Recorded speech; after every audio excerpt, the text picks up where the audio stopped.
ايه الصح اللي بيحصل في نادي الزمالك؟ في لجنه تعاقدات محترمه؟ لا مفيش. في مدير رياضي؟ لا مفيش. نادي الزمالك قايم على الوان مان شو. انا اسف ان انا بقول الكلام ده، بس عشان انا بحب النادي بقول الكلام ده. ودي حقيقه لازم الناس تبقى فاهماها. في الاول في الاخر انا ماليش مصلحه داخل نادي الزمالك، وانا قلتها مره واثنين وثلاثه، ودلوقتي قدامك اهو. لا ليك مصلحه جوه نادي الزمالك. لا ان النادي يبقى كويس طبعا زي كلنا. بس ما هو اصل ليك مصلحه ان النادي يبقى كويس عشان الناس بس ايه، بالعكس لينا كلنا مصلحه كبيره جوه نادي الزمالك جدا في الحته دي. في الحته دي انما فكره بقى ان طارق بيتكلم عشان لا مش دي بره الحسبه وبره اللعبه. وانا بقول لك اهو يا كابتن ميدو، لو عايز طارق السيد الصبح الليل قبل النهار في اي حاجه خاصه بفرقه الزمالك وبنادي الزمالك، من العين دي قبل العين دي ومن غير ولا جنيه، ونقدر نساعد في اي حاجه نساعد. ليه؟ لان كل شويه طب ما تيجوا هو في حد يا كابتن بيروح لحد يقول له تعالى انا جاي لك عايز اعمل كذا كذا كذا؟ لا. تتكلم على مرتضى وان مان شو؟ ده انت مرتضى هيعرفنا اسم الوالده بكره خماسي.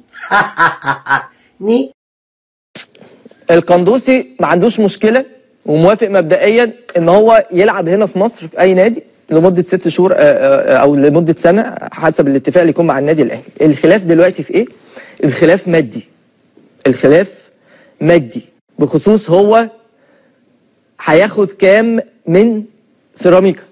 يعني سيراميكا عارض راتب قليل وهو بياخد في الاهلي مبلغ محترم. هو الولد مش عايز يقل عن الفلوس اللي بياخدها في النادي الاهلي، ولو قال لي يقل حاجات بسيطه، لكن في جاب شويه ما بين عرض سيراميكا وعرض واللي بياخده في النادي الاهلي. ده اللي ممكن بيعطل شويه الموضوع. لكن الاهلي بيسعى بكل الطرق لانهاء ملف قندوسي عشان يقدر يعلن عن المهاجم الجديد اللي اتفق معاه بشكل نهائي، اللي قلنا لحضراتكم عليه امبارح يعني. فده بخصوص موقف القندوسي وسيراميكا. قد تتفاجأ ان القندوسي بدل ما يروح سيراميكا يروح زد. قد تتفاجأ ان القندوسي في النهايه يختار اي نادي من الانديه الخارجيه اللي قدمت عروض يعني. فهي الحسبه دلوقتي والكره في ملعب اللاعب نفسه. هو ما كانش مقتنع في البدايه وما كانش عايز يمشي، لكن يعني حصل تواصل من الجهاز الفني مع اللاعب اتقال له ان انت مش هيبقى ليك فرصه كبيره لو استمريت. من الاخر القندوسي بياخد من الاهلي 550,000 دولار، يعني 17 18 19 مليون جنيه، والعروض اللي جايه له كلها في حدود ال 10 11. بيتكلم على الفارق، هياخده هيتكل على الله والاهلي يعني المهاجم، وكل عام وانتم بخير.